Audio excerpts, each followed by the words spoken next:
네, 반갑습니다. 예, 경상대 사학과의 정지훈입니다. 어 제가 본의 아니게 서울에 갔어야 되는데요. 진주도 되게 좀 학교도 전부 셧다운될 정도로 저기 좀 상황이 좀 심각해 가지고요, 진주에.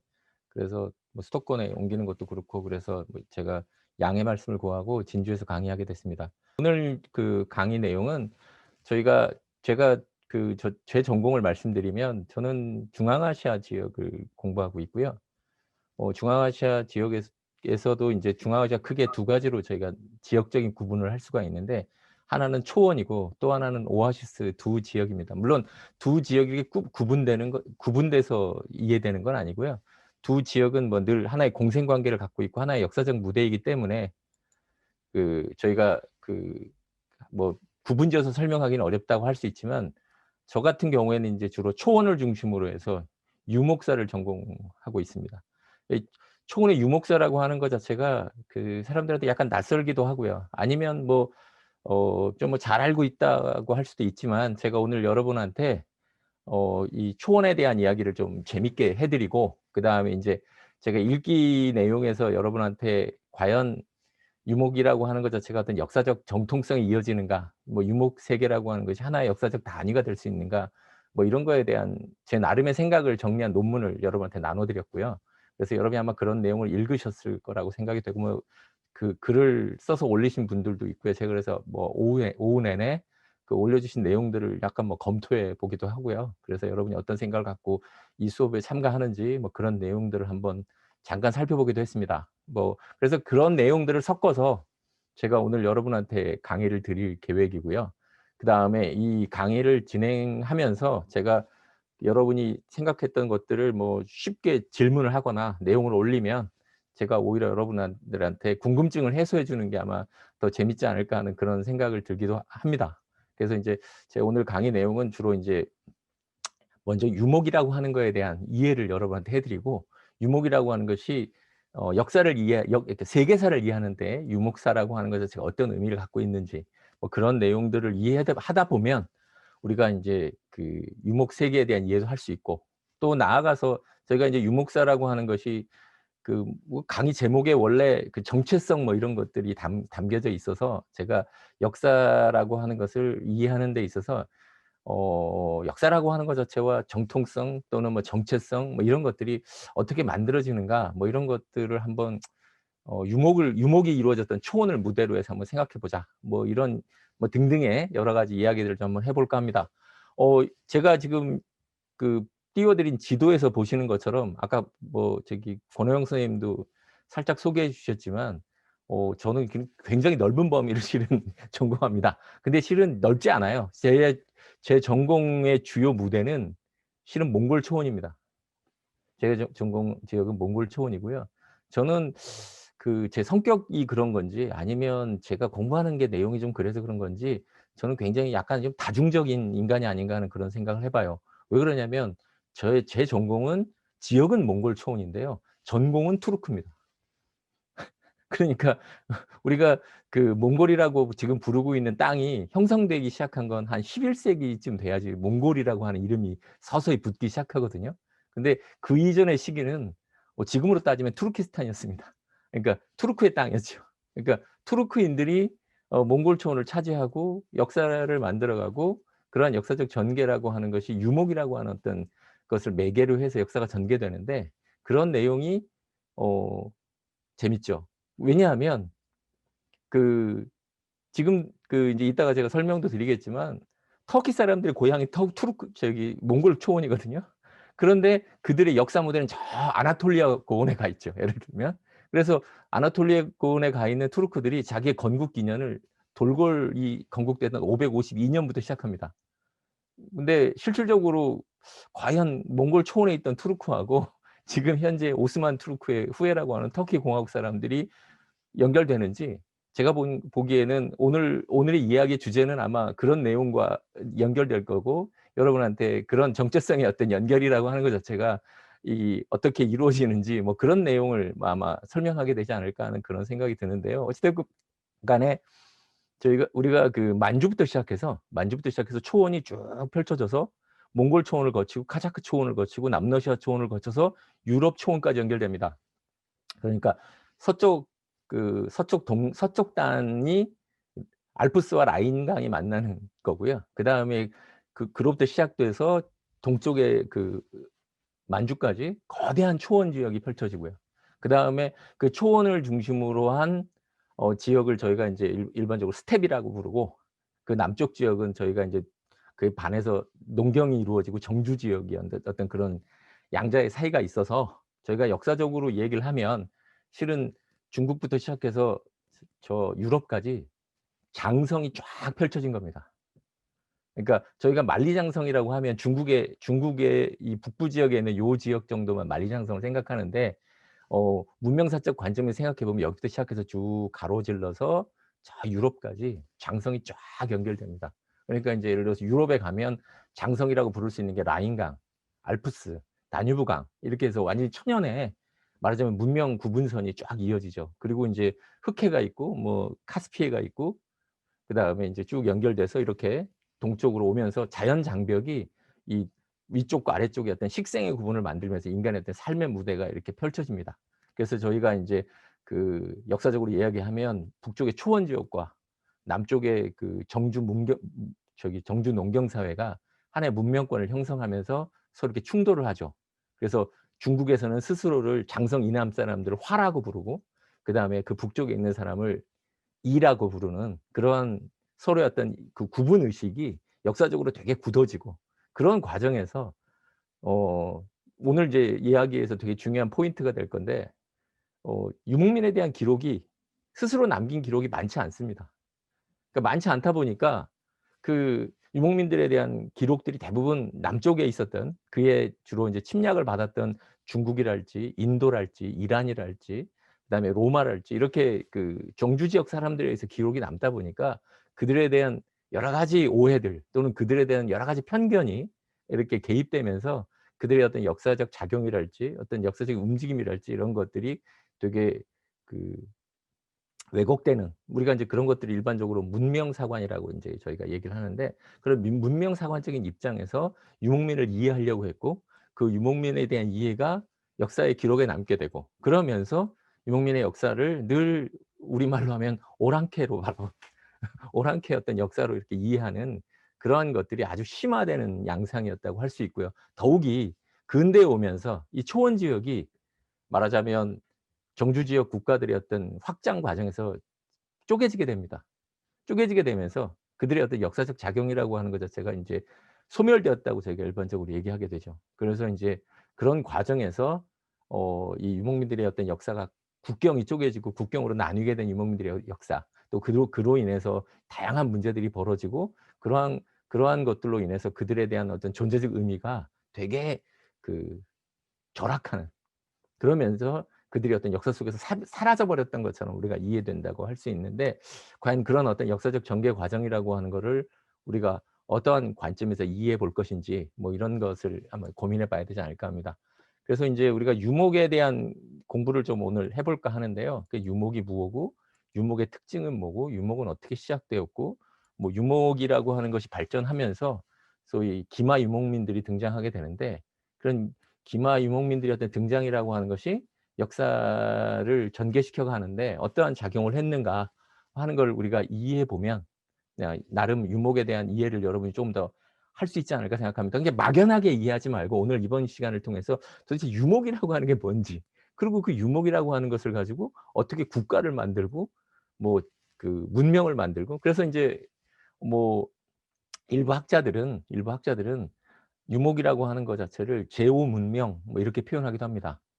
제5의 문명 뭐 이런 식으로 표현을 하기도 하는데, 제5의 문명이라고 하는 표현에 대해서 그것을 꼭 맞다고 얘기는 할 수 있을지 없을지는 모르겠으나, 하여간 그 나름의 독특한 메커니즘이 존재한다라고 하는 거에 대해서 여러분들에게 오늘 한번 드려야 되지 않을까 싶어요.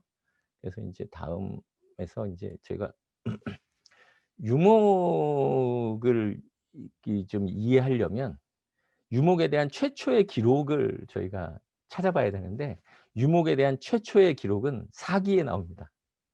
사기 흉노열전에 나오는데요. 제가 좀 이건 글씨가 좀 작은데요. 다음에 이거 내용이 전체적으로 이렇게, 아니 다른 부분 세분적인 내용은 제가 다음 페이지에 있으니까 일단 뭐 이렇게, 그래서 사기 흉노열전에 보면 맨 앞부분에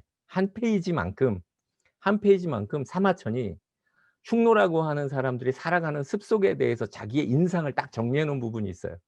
저희가 무조 그걸 모두 부분이라고 하는데 재밌는 건 어 그 사마천이 그 130권 내용을 쓰고 그중에 열전이 70 권인데 그중에서 한 7개 정도가 외국 열전이에요. 외국에 대한 기록을 했는데 그중에서 흉노 열전만 이 부분이 있습니다. 그러니까 다른 부분에 비해서 흉노에 대한 아주 자신의 생각을 아주 콤팩트하게 정리한 내용이에요. 그래서 인제 그 내용이 뭐 한 8 가지 정도 내용으로 이렇게 구성되어 있는데 그중에서 인제 유목에 대한 내용은 한 4 가지 정도가 됩니다. 그중에서 인제 그 유목을 규정한 내용이 나와요, 사마천이. 이 유목을 규정한 내용이 뭐냐면 어 그 내용을 보면 근데 그 내용을 우리가 인제 그 사마천이 규정한 내용을 한번 읽어 보면 가장 지금 제가 빨간 글씨로 이렇게 기록해 놓은 부분이 유목에 대한 규정입니다. 유목이 뭐냐? "길들인 짐승을 풀어 먹이며 따라다니는데 계절에 따라 일정한 곳을 맴돌며 옮겨 다닌다."라고 설명을 해요. 그러니까 유목이라고 하는 것에 그 사마천의 규정이 이렇고요. 그다음에 인제 사마천은 그 규정을 한 다음에 "짐승이 무엇냐?"라고 하는 걸 설명해요. 자기 인제 길들인 짐승이 종류가 뭐냐? 제일 많은 게 말, 소, 양이고 그다음에 쉽게 보기 어려운 짐승은 낙타, 나귀, 노새, 버새, 뛰어난 말, 무늬 있는 말 뭐 이게 있다. 그래 가지고 짐승의 종류가 무엇인지에 대한 설명을 해요. 그러니까 그 저희가 유목에서 그 유목이 시작된 거는 이전에 무슨 얘기를 해야 되냐면 목축의 시작이 중요합니다. 인간이 신석기 시대가 들어서면서 이 신석기 시대가 들어오면서 소위 생산이라고 하는 걸 시작하기 시작해요. 그 생산이라는 걸 시작하기 시작하면서 어 그 빙하가 녹고 새로운 어떤 새로운 자연 환경이 만들어지면서 어 그 인간에게 그 길들여지기 쉬운 동물들을 저희가 유제류라고 부르거든요. 발굽동물들입니다. 발굽이 있는 동물들을 길들이기 시작해요. 그리고 이 발굽이 달린 동물들이 대다수가 초식동물이에요. 이 초식동물은 사람이 먹지 않는 걸 먹고 사람에게 필요한 것을 제공해 줍니다. 그리고 온순하기까지 해요. 그러니까 소, 말, 소, 양 이렇게 표현되어 있는데요. 맨 앞에 말이 나온 이유는 실은 가장 먼저 길들인 동물이 말입니다, 말이. 그래서 말을 길들여 가지고 원래 말은 말을 타기 위해서 길들인 게 아니라 원래 식용이었어요, 사람들이 원래는. 그래서 식용을 하기 위해서 그 말을 길들이고 그다음에 소를 길들이고 양을 길들이고 뭐 그러죠. 그래서 이 그 동물의 어떤 특성에 따라서 인제 그 길들이는 것도 다른데 예를 들어서 추운 지역에서 말이 굉장히 이른 시기에 그 사육되기 시작하는데 말이 왜 좋은 특징을 갖고 있냐면 초원에 한 6 개월이 겨울이래요. 이게 땅이 얼어버립니다. 그래서 말 같은 경우에는 되게 효과적인 게 뭐냐면 그냥 둬도 풀을 먹을 수 있어요. 왜냐하면 얼음을 깨서 먹거든요. 강력한 발굽을 갖고 있기 때문에 양이나 이런 것들은 얼어버리면 그게 불가능하거든요. 그래서 양에 비해서 말이 훨씬 사람의 손이 덜 갑니다. 이제 뭐 그러한 어떤 생체적인 특징들을 가지고 있어요. 그다음에 소는 말에 비해서 풀을 많이 먹기 때문에 풀이 좋은 지역에서만 기를 수가 있어요. 그래서 예를 들면 말과 소는 같이 기를 수 있는데 소의 사육이 굉장히 떨어져요.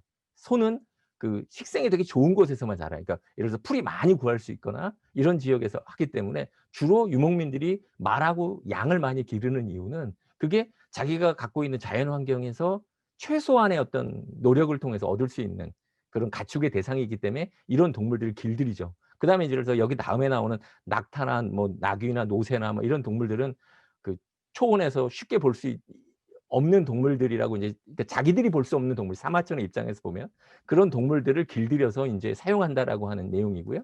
그다음번의 내용이 "물과 풀을 따라 옮겨 다니며 살아 성과 붙박여 사는 곳, 농사 짓는 땅에 먹고 사는 것이 없다."라고 사마천이 정리를 해 줘요. 왜냐하면 사람들이 옮겨 다닌다고 하니까 어떻게 옮겨 다니는지를 모르잖아요. 그러니까 이 옮겨 다니는데 중국 사람처럼 사는 게 아니다.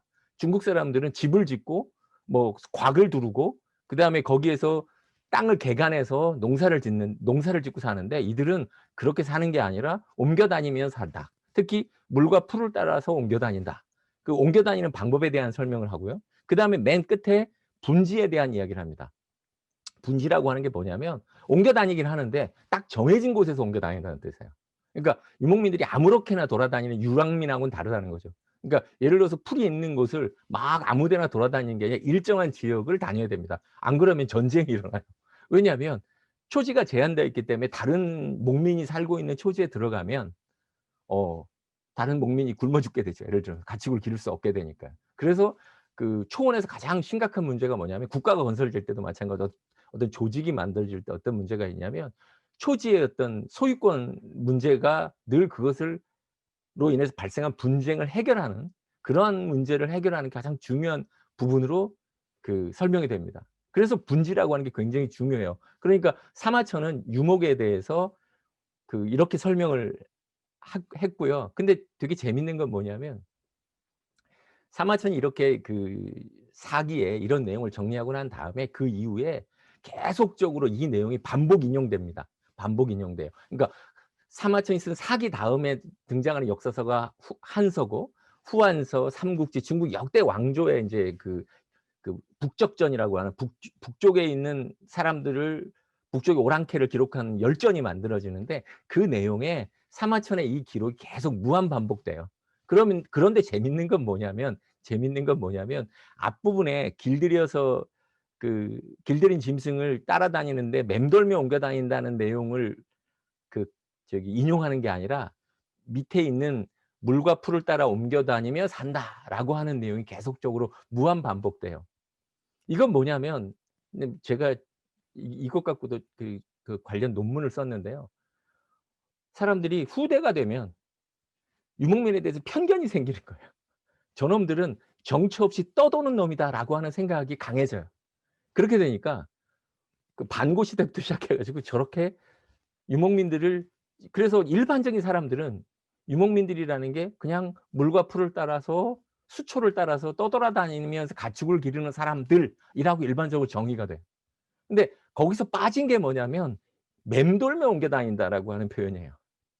맴돌며 옮겨 다니 그러니까 유목은 계절에 따라서 일정한 분지를 갖고 있고 그 분지 속을 일정하게 옮겨 다니는 거예요. 일정하게 옮겨 다닌다라고 하는 것이 빠져버리면 유목을 이해할 수가 없습니다. 이게 유목의 가장 큰 특징이에요. 그러니까 유목민들은 떠돌아다니는 건 맞아요. 떠돌아다니는데 일정한 지역을 계절에 따라서 움직여야 돼요.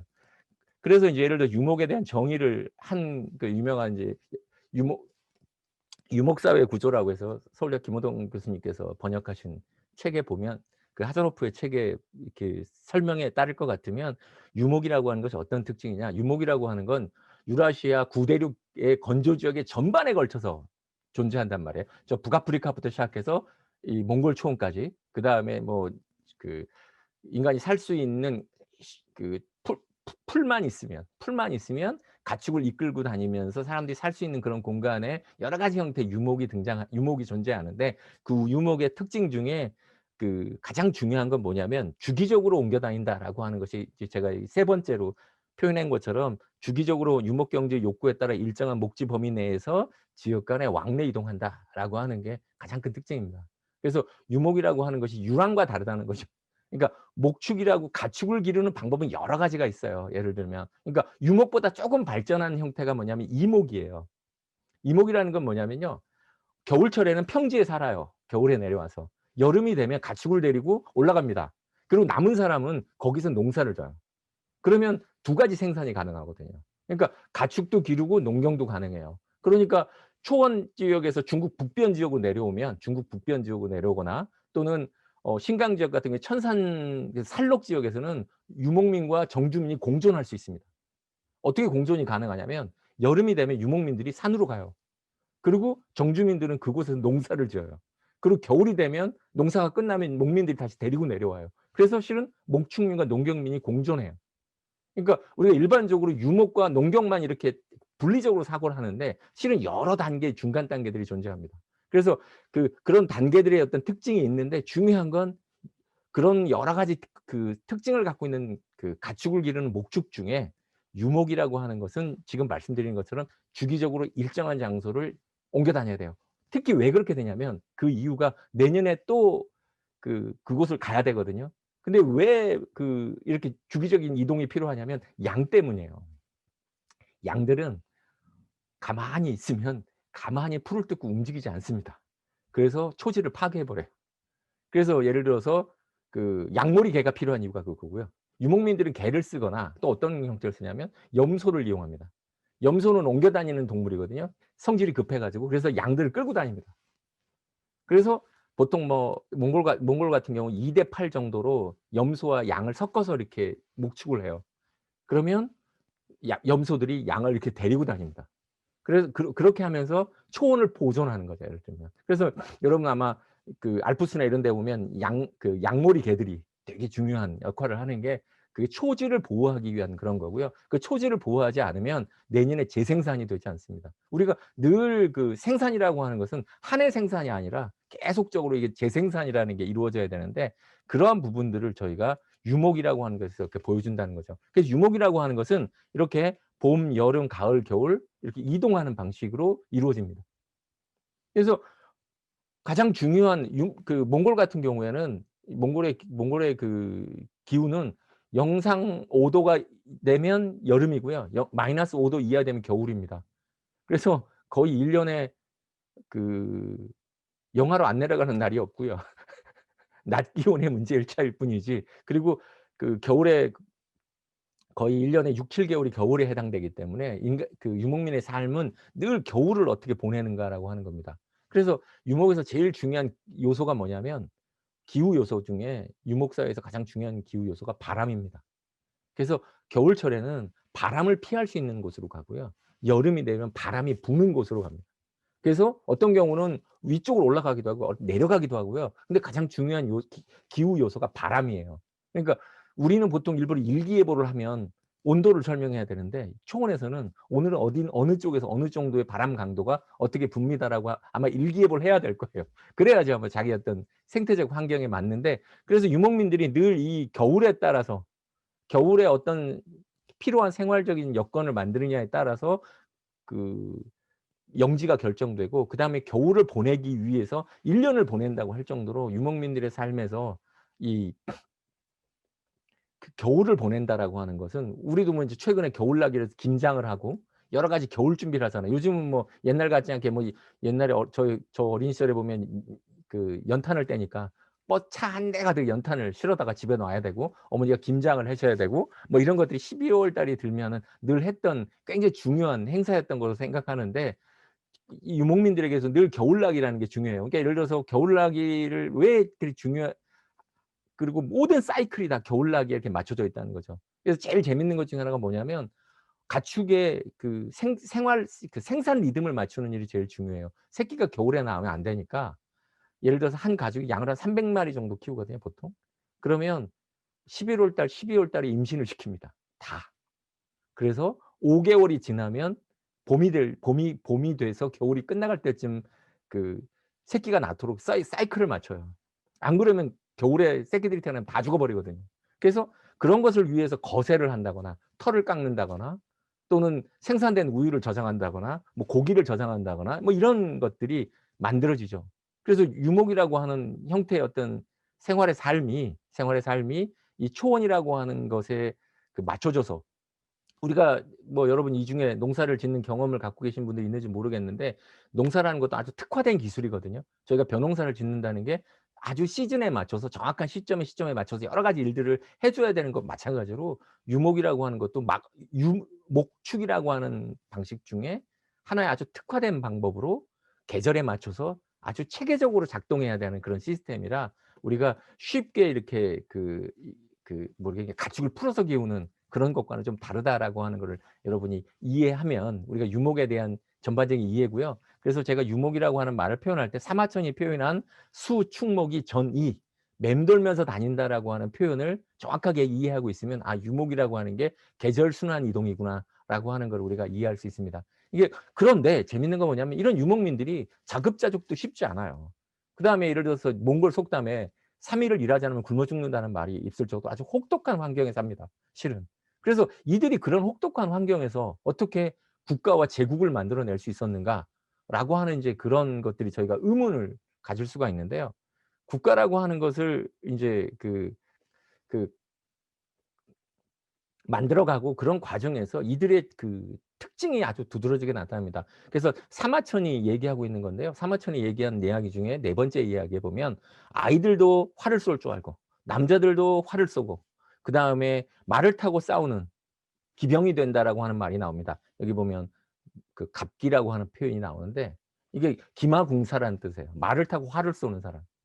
그러니까 유목민들의 특징이 뭐냐면 말을 타고 활을 잘 쏘는 사람들이라는 거예요. 그러니까 어렸을 때부터 활을 쏘고 그다음에 무기는 여기도 나오지만 무기는 활과 화살이고 뭐 칼과 창이고 그다음에 보탬이 되면 나아가고 보탬이 안 되면 물러나는데 뒷걸음쳐서 가는 것도 두려워하지 않 아니 그러니까 부끄러워하지 않는다. 뭐 이런 표현이 나와요. 이건 제가 좀 이따 설명드릴 거고 그다음에 이들은 그래서 고기를 먹고 가죽 옷을 입고 그다음에 털이나 가죽으로 된 가옥에 살고요. 그래서 의식주를 모두 동물 길들인 동물들로부터 얻어지는 것으로 얻습니다. 또 하나 유목민들한테 되게 중요한 부분이 사냥인데요. 사냥이라고 하는 건 우리가 구석기 방식입니다. 쉽게 얘기하면. 그러니까 우리가 신석기 시대의 생산 경제 이전의 약탈 경제 시대의 어떤 생활 습관이라고 할 수가 있는데요. 초원에서 이 사냥이라고 하는 게 왜 중요하냐면 두 가지 측면에서 사냥이라고 하는 걸 우리가 이해할 필요가 있는데 하나는 뭐냐면 좋은 재화를 획득할 수 있는 찬스입니다. 이곳이 이들이 살고 있는 지역이 추운 지역이잖아요. 그래서 모피 생산지입니다. 그래서 모피를 생산해서 모피를 잡아서 그 재화와 교환할 수 있는 수단을 마련해요. 또 두 번째는 뭐냐면 사냥을 하면 여러 집단이 모여서 모리 사냥을 합니다. 모리 사냥을 해요. 그 모리 사냥을 하는 과정에서 그거 자체가 이후에 이들한테 굉장히 중요한 군사적인 능력을 가질 수 있는 훈련을 하게 돼요. 그래서 유목민들이 어떤 군사력이라고 하는 것이 그들이 살아가는 데 가장 그들의 어떤 국가를 형성하는 데 가장 중요한 저희가 이 모습을 갖는다고 할 수 있는데 지금 이 보는 모습이 기마궁사입니다. 그러니까 그리고 활을 쏘는데 아까 나오죠. 뒤돌아 쏩니다. 절대 이게 뒤돌아 쏘는 장면이 아까 앞에 사마천이 얘기한 것처럼 뒤돌아 도망가는 걸 부끄러워하지 않는다는데 이게 뭐냐면 유목민 전술임. 유목민들이 앞에 상대방이 그 보병이거나 기병이라도 자기보다 말을 못 타요. 그렇기 때문에 강력한 기동력을 가지고 있습니다. 그래서 상대를 치고 빠지고 치고 빠지는 전술을 써요. 그러니까 상대의 사정거리 근처까지만 딱 가고 절대로 사정거리 안에 안 들어가요.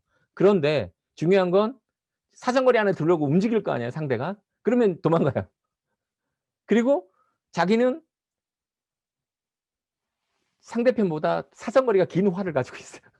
짧은 활인데 아까도 여기 그 사마천의 기록에도 나오지만 만궁이라는 게 합성궁이거든요. 탄성이 강한 활을 가지고 있어요. 그래서 그걸 이용해서 적을 괴롭혀요. 그러니까 그 흉노하고 한이 이렇게 전쟁하는 기록들을 보면 일주일을 쫓아다니다 다리가 풀려서 막 항복해요. 그러니까 진짜 싸워서 이기는 방법이 아니라 싸우지 않고 상대를 다리 풀리게 만들어 버려요. 그러니까 밤새 괴롭히는 거예요. 잠 못 자게 하고 먹지도 못하게 하고 그다음에 왜냐면 유목민들이 그냥 자기들은 고기 씹으면서 다니는 거예요. 그냥 그리고 말에 물 몇 병 달고 고기 몇 개 달고 계속 며칠 동안 작전을 벌이는 계속 게릴라처럼. 그러면 여기 동네는 반대는 뭐 밥을 해 먹어야 되거나 휴식을 해야 되는데 그걸 상대를 못 하게 해 버려요. 계속적으로 공격을 해서. 그래서 예를 들면 흉노와 싸워서 한 일 주일 만에 다리가 풀려 가지고 항복할 정도로 아주 교묘한 전술을 구사합니다. 그리고 이들이 이러한 군사력을 가졌다라고 하는 것 자체가 뭐냐면 이게 무슨 전면전을 한다거나 상대하고 뭐 크게 부딪히거나 하는 전쟁을 하는 게 아니에요. 상대를 끊임없이 괴롭히는 전술입니다.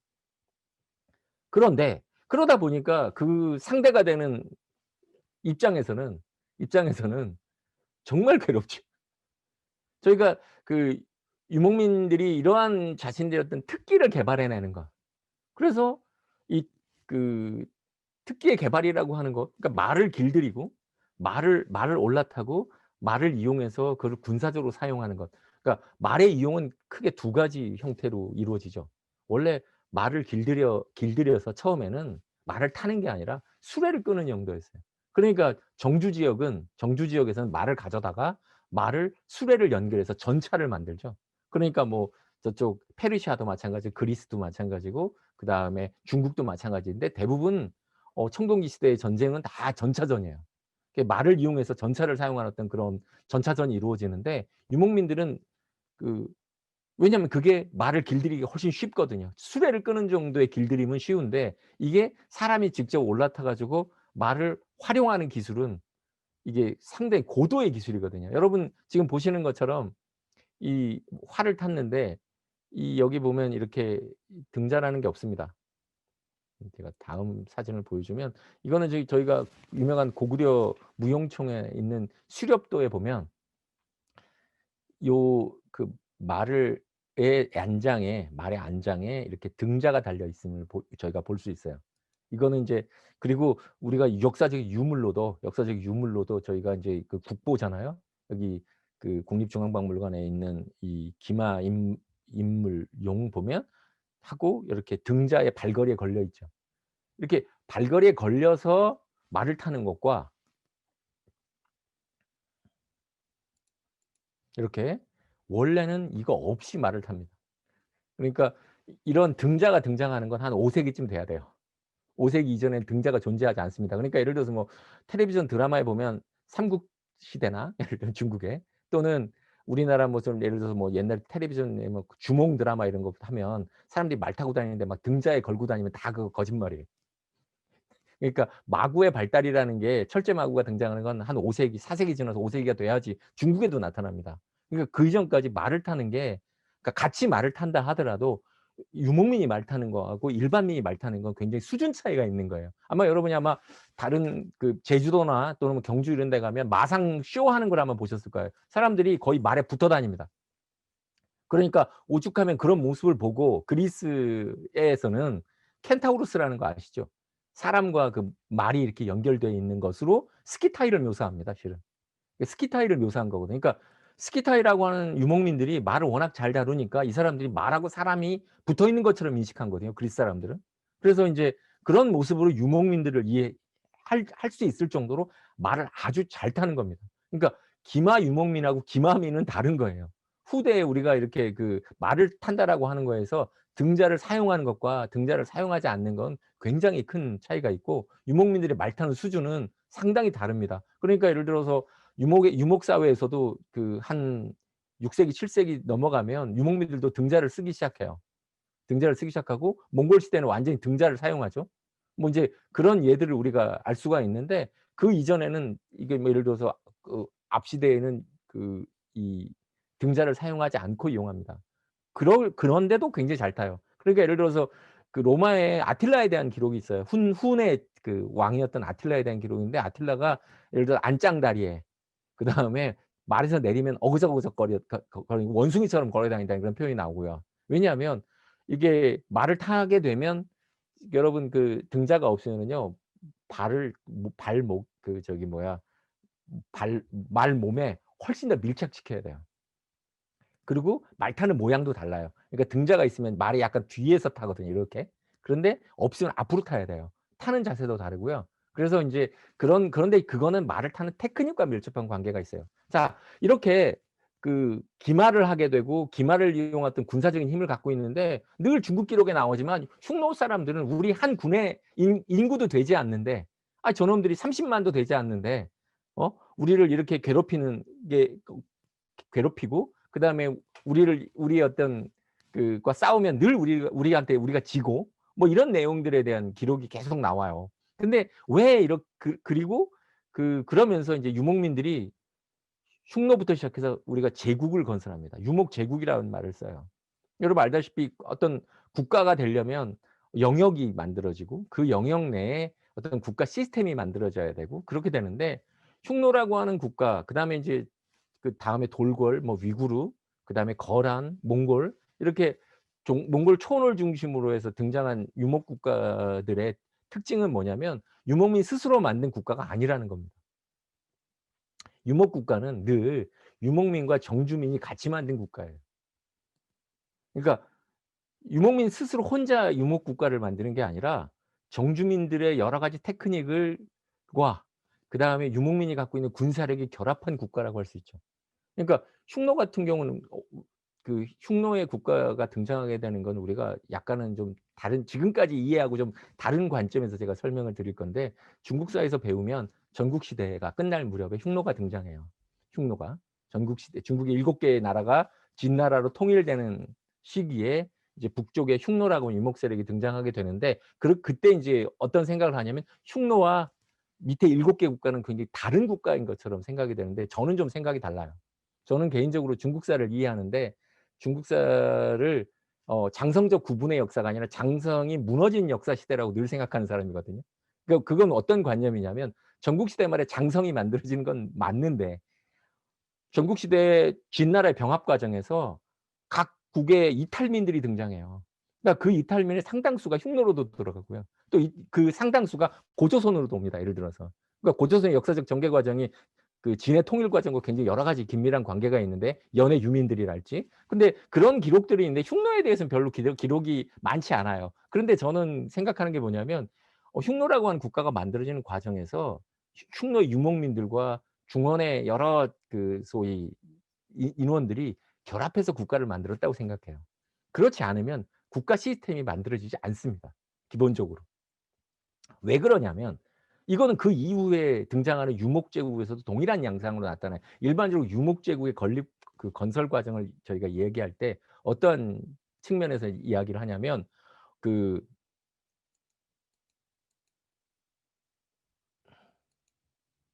유목국가가 만들어질 때 무슨 이야기를 하냐면 보통은 유목국가는 유목민들과 그 오아시스민들의 결합에서 의해서 만들어진다라는 게 일반적인 이야기예요. 왜 그러냐면 유목민들이 군사력은 가지고 있는데 이들이 행정적인 능력이나 외교적인 능력이나 이런 것이 있는 게 아니에요. 그런데 그 오아시스라고 하는 세계의 그 상인들은 자신들의 어떤 동서 교역을 확장시켜야 되고 그다음에 중국으로부터 물자를 얻어내서 그걸 교역해야 되는데 중국에서 물자를 주지 않아요. 그러니까 중국에서 물자를 얻어서 교역을 하기 위한 어떤 그런 메커니즘을 만들려면 유목민의 도움을 얻어야 돼요. 그리고 유목민들의 도움을 얻게 되면 유목제국이 커지면 커질수록 자신들의 어떤 통상의 자유가 확대돼요. 그러니까 유목제국이 건설되면 저희가 일반적으로 초원의 실크로드가 열리고 그 초원의 실크로드를 따라서 말하자면 동서교류가 활발하게 이루어진다라고 하는 이야기를 하는데 지금 제가 지도에서 보여드리고 있는 게 돌골 제국인데요. 돌골 제국이 저렇게 큰 사이즈의 제국이 등장하게 되면서 비잔틴과 교섭을 합니다. 비잔틴과 그러니까 인류 그 세계사상 최초로 예를 들어서 동서 세계가 완벽하게 초원에 의해서 연결되기 시작하는 게 돌골 제국 시대부터거든요. 근데 이런 돌골 제국의 등장을 가능하게 했던 건 뭐냐면 그 밑에 있는 소그드 상인들이에요. 상인들이 적극적으로 예를 들어서 여러 유목민들 중에 베팅을 합니다, 실은. 베팅을 해서 그들이 세력화를 하게 만들어요. 그리고 그들의 도움을 받아서 중국으로부터 얻어낼 수 있는 물자를 교역하면 유목민들은 유목민대로 오아시스민은 오아시스민대로 어마어마한 이익을 창출할 수 있게 되죠. 그게 인제 소위 말하는 제국을 만들어내는 어떤 그런 굉장히 중요한 메커니즘이라고 우리가 일반적으로 얘기하거든요. 그래서 그 가장 대표적인 예가 돌골 제국이에요.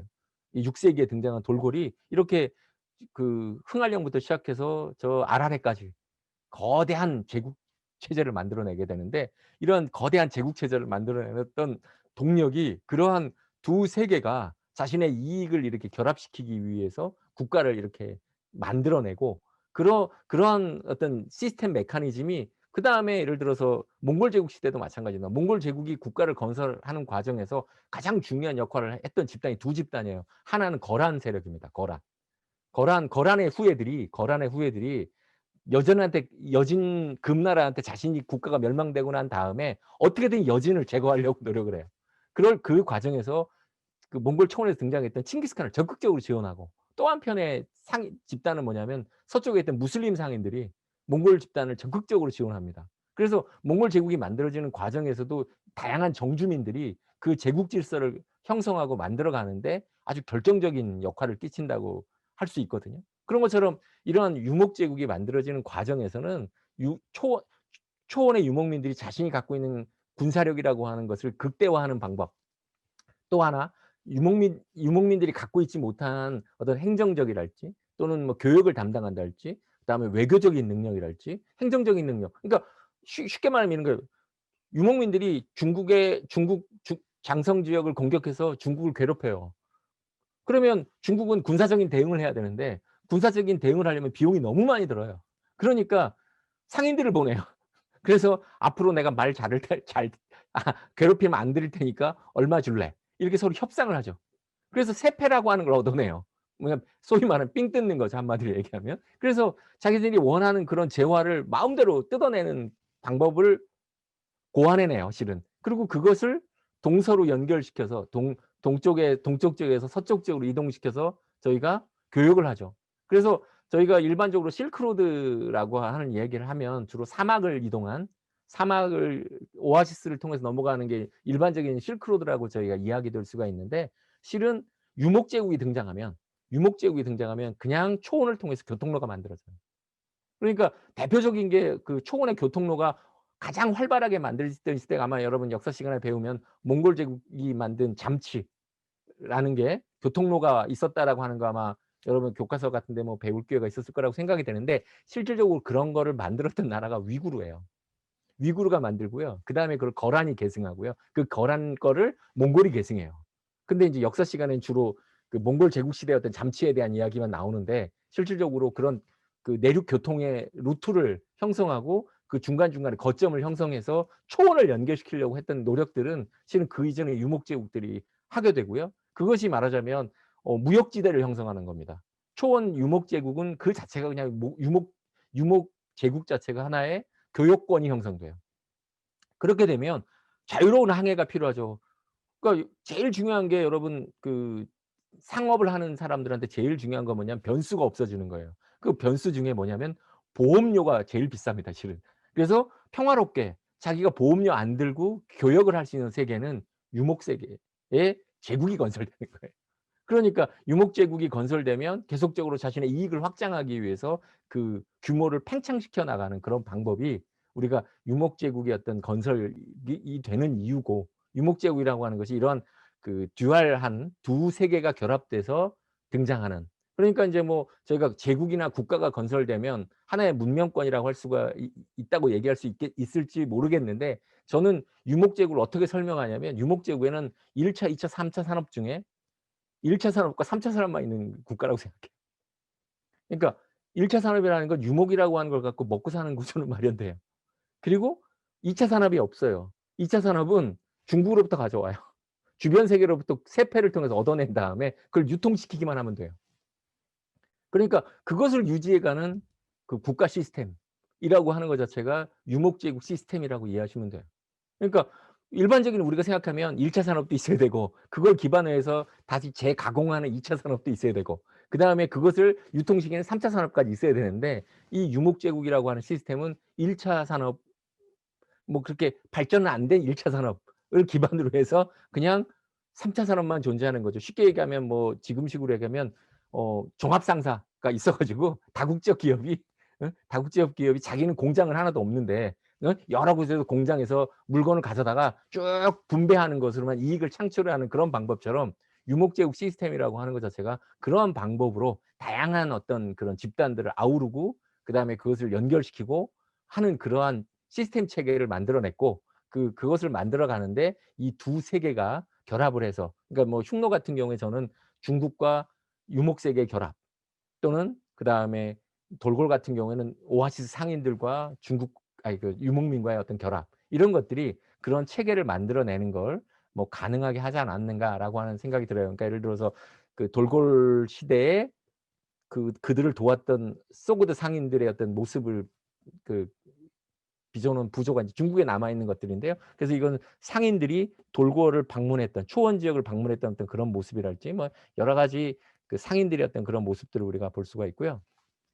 그다음에 인제 저희가 역사적인 이야기를 좀 역사와 관련된 그런 인제 기록에 대한 이야기를 좀 해야 될 필요가 있을 것 같은데 유목세계라고 하는 거 제가 아까도 말씀드렸지만 자신의 기록이 남지 않아요. 그러니까 그 사마천의 기록 또는 헤로도토스가 스키타이에 대한 기록을 한 거 이외에 별로 그렇게 기록이 남지도 않고 기록이 남는다 하더라도 굉장히 선입견이 강한 기록이에요.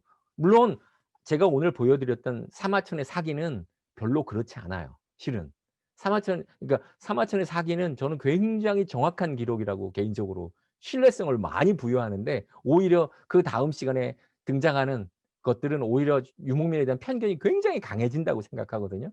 그럼 그렇다 하더라도 여전히 자기가 남긴 기록이 아니기 때문에 자신들이 남긴 기록이 아니기 때문에 그로 인해서 그 이들에 대한 이해는 늘 편견과 그다음에 그들이 늘 당하는 입장의 사람들이 기록했기 때문에 그것이 올바르게 이해되기가 어려웠는데 초원에 드디어 자신들이 쓴 문자가 등장하게 됩니다. 그게 인제 돌궐 제국 시대예요. 돌궐 제국 시대에 670 년대에 이 그 600 아니 자 이게 이 세 가지가 돌궐 비문인데요. 왼쪽에 있는 돌궐 비문은 이거는 어 돌궐 문자라고 하는 거 인제 돌궐 시대 돌궐 문자라고 하는 거 고대 투르크 문자 뭐 또는 고대 고돌궐 문자 뭐 이런 또는 오르콘 룬 문자 뭐 이런 여러 가지 이름으로 불리는 문자가 만들어지기 이전에 돌궐 제국 시대에 유일하게 가장 먼저 만들어진 비문인데 이 비문은 돌궐 문자로 된 게 아니라 아까 상인들의 문자인 소그드 문자로 되어 있어요. 소그드 상인들의 문자로 이게 이 비문이 되게 재미있는 게 제가 여러분의 읽기 자료에서도 설명한 내용인데 요 위에가 뭐냐면요. 일이 부조예요. 제가 나눠 드린 논문에 보면 이리가 그 사지절단된 아이 사내 아이를 젖먹여 가지고 걔와 결혼해서 돌고래 여기 조상이 된다 뭐 그런 내용이 나온다고 신화를 제가 분석한 걸 여러분한테 드렸는데 그거를 묘사한 내용이에요. 이 앞에 이 위에. 그게 이리가 아이가 아이를 젖먹이는 모양이거든요. 그러니까 신화의 내용이 그대로 저게 남아서 저 비문이 아주 유명한 비문인데 그것보다는 어떤 비문이 중요하냐면 지금 보여 드리고 있는 이 두 개의 비문은 730 년대에 만들어진 고대 투르크 문자로 된 가장 대표적인 비문이에요. 그리고 이 비문의 지금 보시고 있는 이쪽 면 반대편이 한문으로 되어 있고요. 그다음에 나머지 세 면은 이게 돌궐 문자로 돼 있어요. 그래서 이 비문이 1890 년대에 발견되는데 1890 년대에 발견되고 난 다음에 이거의 해독을 중심으로 해서 세계적인 붐이 일어나요. 그러니까 여러분 유명한 그 이집트의 성강 문자 해독 있잖아요. 로제타 스톤 가지고 했던 그거 다음으로 이 미해독 문자의 해독이라고 하는 거 관련해서 아주 세계적인 붐을 일으켰던 비문인데 이 비문이 번역되면 될 수 있었던 가장 중요한 키워드가 뭐냐면 한문면이에요. 한문면에 이 비문의 주인공의 이름이 있어요. 그리고 그 이름이 비문에서 찾아져요. 그래서 인제 그거를 이렇게 매칭시켜 가지고 번역을 하는데 이런 문자가 만들어지면서 제가 이 문자의 내용에 대한 설명은 좀 그렇고요. 제가 이 문자를 해독하는 게 제 전공인데요. 이 문자를 해독해서 말하자면 돌고래 역사를 복원하는 게 제 가장 주 메인 전공인데 이 내용을 통해서 그나마 어 당시 돌궐 사람들이 어떤 생각을 했는지 어떤 역사 의식을 갖고 있었는지 어떤 역사 계승 의식을 갖고 있었는지를 확인할 수가 있어요, 이 비문을 통해서. 그래서 그 내용을 통해서 알 수는 있는데 문제는 비문이라고 하는 건 80% 가 다 뻥이에요. 왜냐하면 자기 돌아가신 아버지 욕하는 사람 없으며 그렇잖아요. 우리나라도 한국사에서 가장 중요한 비문이 광개토대왕 비문인데 광개토대왕 비문을 저는 그런 입장에서 이해된다고 생각하는 사람이거든요. 광개토대왕 비문을 저는 믿지 않아요. 왜?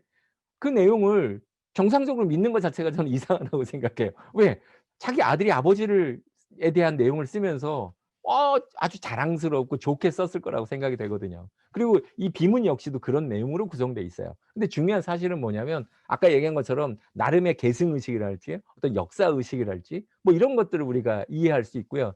또 아마 제 논문을 읽었으면 아마 여러분 아마 거기서 봤을 거라고 생각이 되는데 여기에 보면 요 위에 문장이 새겨져 있어요. 이 문장이 산약 문장이에요. 산약 문장인데 이 산약 문장은 이 지배 집단이었던 아사나 씨의 상징 문장이에요. 근데 권력 자신들이 아까 얘기한 신화 속에는 산약 얘기는 안 나오고요. 늘 이리 얘기만 나와요. 뭐 그거는 제가 여러분한테 나눠 드린 논문에 읽어 보면 왜 그런 형태가 됐는지를 여러분이 아마 이해했을 거라고 생각이 되는데 제가 이 사실을 보면서 이 논문은 터키에서 번역되면은요 저 터키 아마 입국이 안 될 거예요. 왜 그러냐면 터키가 자기 조상이 일이라고 생각하는데 그게 아니라고 우기면 우리나라가 조상이 곰인데 곰이 아니라고 우기는 거하고 거의 비슷한 수준이거든요. 그래서 제 친구들이 제 얘기를 듣고 터키에 있는 친구가 걱정스럽다는 얘기를 해 주기도 했어요. 하여간 왜냐하면 그런 어떤 미묘한 변화라고, 변화라기보다는 그걸 아까도 제가 논문에서 여러분한테 썼지만 그런 것들이 일종의 차용이잖아요. 자기 어떤 역사적인 정통성을 더 이렇게 분식하고 더 과장하기 위한 어떤 그런 걸 이해해 볼 수가 있는데, 어찌 됐건 간에 유목 세계에서 이러한 자신의 기록이 남기 시작하면서 자신의 기록을 통해서 그들의 어떤 역사적 전개랄까 뭐 이런 것들을 우리가 이해할 수 있는, 그래서 지금 터키 정부에서 돈을 내서 박물관을 지어 줬어요, 이렇게. 그래 가지고 인제 박물관에 이게 이렇게 옮겨져 있죠. 근데 그리고 터키가 이 박물관까지 도로도 닦아 주고요. 그러면서 자신들의 어떤 역사적 정통이 이곳으로부터 시작됐다라고 하는 걸 터키 정부에서 되게 중요하게 여기는데, 제가 약간 이야기하면 찬물을 끼얹는 건지 모르겠는데, 하여간 뭐 그런 부분에서 우리가 그 남아 있고, 뭐 우리나라와 관련돼서는 이 비문의 고구려 이야기도 나오고 뭐 그래서 여러 가지로 하죠. 어찌되었건 간에 유목세계에 이런 문자가 등장하고, 그런 문자라고 하는 것 자체가 유목민들 나름의 여러 가지 다양한 기록들을 가능하게 해요. 이 돌골 문자로부터 시작돼서. 그러니까 아마도 저희가 당이라고 하는 세계가 7 세기에 주변 세력에 어떤 영향을 끼치게 되면서 우리나라에도 그 이후에 이두가 등장하고 일본에도 가나가 등장하고 뭐 이런 여러 개의 어떤 주변 세계의 어떤 문자의 어떤 발생이라고 하는 거를 우리가 가져오는데, 여러 가지로 인제 이 의미가 있는 그런 것들을 끼쳤다고 우리가 이야기될 수 있는데, 그것의 가장 출발점이 실은 이 돌골 제국이었고요. 돌골이 이 7 세기 후반에 문자를 만들어내고, 아마 지금 여러분 보이는 이 비문이 돌골 비문 중에서 문자가 가장 오래된 것으로 추정되고요. 요 비문은 이게 토니 쿠크라는 사람의 비문인데, 이 비문이 가장 원형적인 문자 형태를 보여주는 비문이고요. 제가 여러분에게 간단한 문자표를 이렇게 보여 드린 이유가 뭐냐면, 그 이 아까 소그드 상인이라고 하는 사람들이 문자를 만들어 내는데, 그 문자는 뭐에서 시작되냐면, 저희가 중동에서 문자의 시작에 전 세계 문자의 어머니를 아람 문자라고 해요. 아람 문자. 그리고 그 아람 문자로부터 여러 가지 문자들이 이렇게 파생되거든요. 아람 문자도 나오고 저쪽 페니케아로 문자로도 넘어가고 뭐 등등 여러 가지 문자와 다 이렇게 형제 관계를 갖고 있는 가장 중요한 모 문자인데, 그다음에 이게 인도의 브라만 문자로도 뭐 등등 여러 문자와 아주 긴밀한 관계가 있어요. 그중에 이 아람 문자에서 시작돼서 만들어지는 게 소그드 문자고요. 그다음에 소그드 문자가 중앙아시아에 들어와서 위구르 사람들한테 차용이 돼요. 그래서 위구르 문자가 만들어지고, 그다음에 그 위구르 문자가 몽골에 차용돼서 몽골 문자가 되고, 그다음에 그 몽골 문자가 차용돼서 만주 문자까지 돼요. 그러면서 자기 문자로 자기 이야기를 기록하는 자료들이 엄청나게 만들어지게 되죠.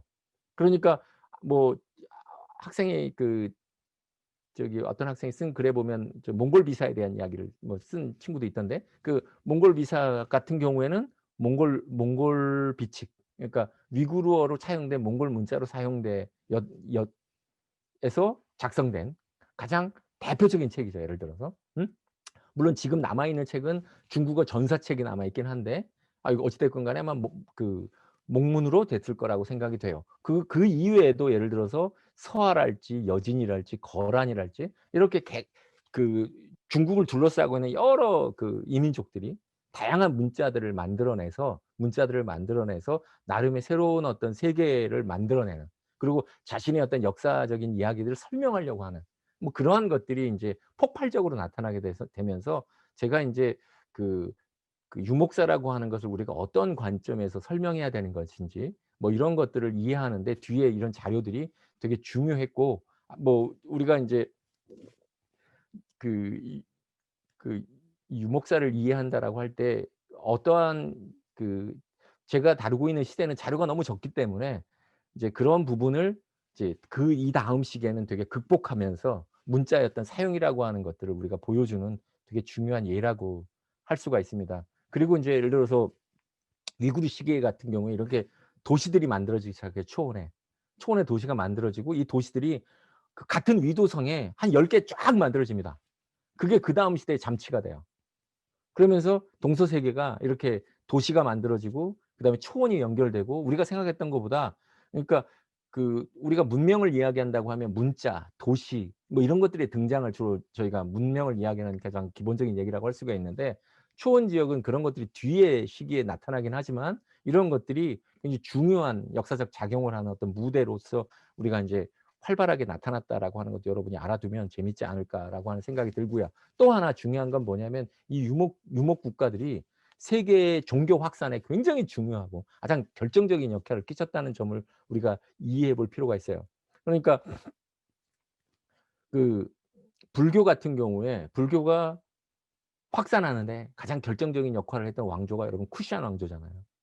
쿠시안 왕조인데 이 쿠시안 왕조가 소위 우리가 월지라고 부르는 유목민들이 만든 국가고, 그들이 확산을 시키는 데 굉장히 결정적인 역할을 끼칩니다. 그리고 또 옆에 저기 조로아스터교나 마니교 뭐 이런 종교의 경우에 조로아스터교는 초원을 따라 오아시스를 따라 확산되죠. 그리고 그 오아 조로아스터 습속이라고 하는 게 주로 화장이나 뭐 예를 들어서 그런 것들이 많이 나오는데, 화장의 습속이 유목민들한테 굉장히 확산되는 것으로 봤을 때 조로아스터교의 전파와 유목민들의 활동이 굉장히 중요하게 다뤄지기도 하고요.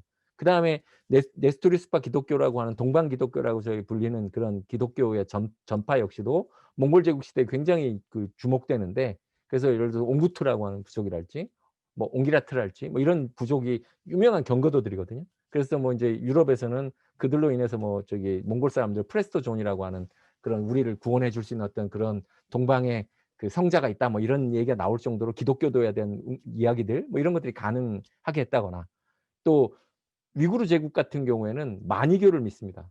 마니교 상인들을 적극적으로 수용해서 중국에 가요. 그래서 그 중국에 들어간 마니교 상인들이 중국 내에서 굉장히 활발한 활동을 하게 되고, 이들이 후에 되게 중요한 비밀 결사의 되게 모태가 돼요. 여러분이 뭐 제가 시간이 짧기 때문에 여러 가지 종교에 대한 이야기는 할 수 하기 어렵지만, 예를 들어서 이 유목민들과 종교의 확산, 그리고 대표적으로 이 중앙아시아에서 이슬람교가 확산되는데 가장 결정적인 역할을 꼈던 것은 유목민들이에요. 유목민들이 종교를 수용해서 이슬람을 순교하는데, 이슬람을 받아들이면서 유목민들이 가장 좋아했던 교리라기보단 이슬람의 논리가 바로 지하드예요. 성전을 하는 거. 그러니까 이교도에 대한 공격을 하는 것이 원래 부족 전쟁인데 부족 전쟁의 명분이 생겨요.